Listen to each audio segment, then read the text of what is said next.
All right, again, we're in the optional part, the Sage code.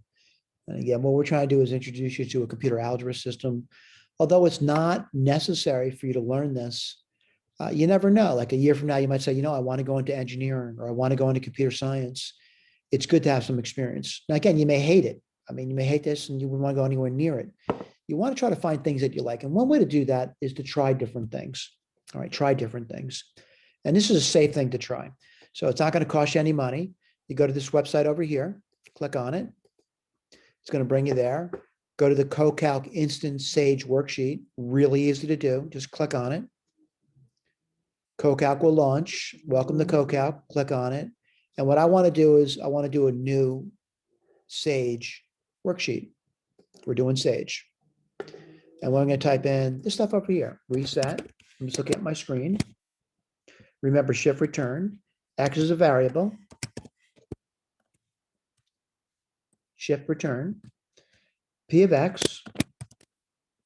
One equal sign means it's an assignment operator. And what's it being assigned? Minus 3 star X squared minus 2 star X. This should be a familiar problem to you. Shift return. And then I could do, what's P of minus 2? Shift return. Well, it turned out minus 2. Now, so what did it just do? It substituted minus 2 for the variable X into that P of X problem. And it did the evaluation for me. All right, I'm getting a little tired of typing, so I'm going to do this. I'm going to do T of X. And what am I doing? I'm assigning, let me pull this up, T of X to that polynomial there, which is 4x4 minus 3x plus 2. And then I'm going to do S of X. I just did a copy paste, shift return. I'm going to go to the next page. And what does it say? WX is S of X plus T of X. If I want, I can display W now. Let me put that down for you, show what it looks like. Oops, shift return, sorry about that.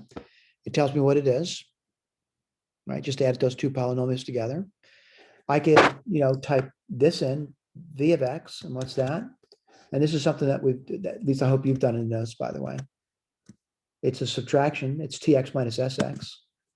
And I can evaluate things, and it's really easy to do. I mean, I don't have to, trudge around doing arithmetic now.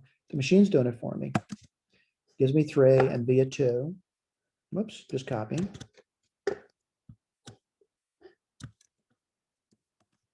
$39. All right, so what did I do over here? I went to the Sage website. I typed the code in. Now, sometimes I got tired and I just simply said I was going to copy paste. You can do that. You can do it. If you're on a computer, and you can really copy paste on a computer quite simply. I want to warn you though, a lot of times when you copy paste from a computer, and I want to show you something, and it's going to happen to you. If you start studying computer science, a lot of people, they just go to their textbooks and they copy code from it. If you do that over there and you do the shift return, an error is going to come up. Now you must say, what's wrong with that? The teacher gave me that code. I want to tell you what's wrong with that. It's the quote marks over here are not the proper quote marks. You notice there are a lot of curly symbols. So what I want to do is just go back over that again and point out, I'll just paste it in. I need to retype. And you may not realize that until you read the error code. You might say, I do not see the difference. And that is so true. A lot of people don't see the difference. Let me do shift return, and it did it. Let me go back and read the line of code to you though. And what does it say? Syntax error, invalid character in identifier. What's the invalid character? These things. But again, you may look at these and say, aren't they the same things? And in fact, they're not. Why are they not? They're not the same symbol. If you look at this one over here and this symbol over here, they're clearly, whoops, sorry about that. They're clearly different looking symbols. They're clearly different looking symbols. And that's a problem. A lot of times you're going to spend an inordinate amount of time looking for error in your code if you do learn to code. All right. I would say be very careful coding. What's the advantage of using Sage though?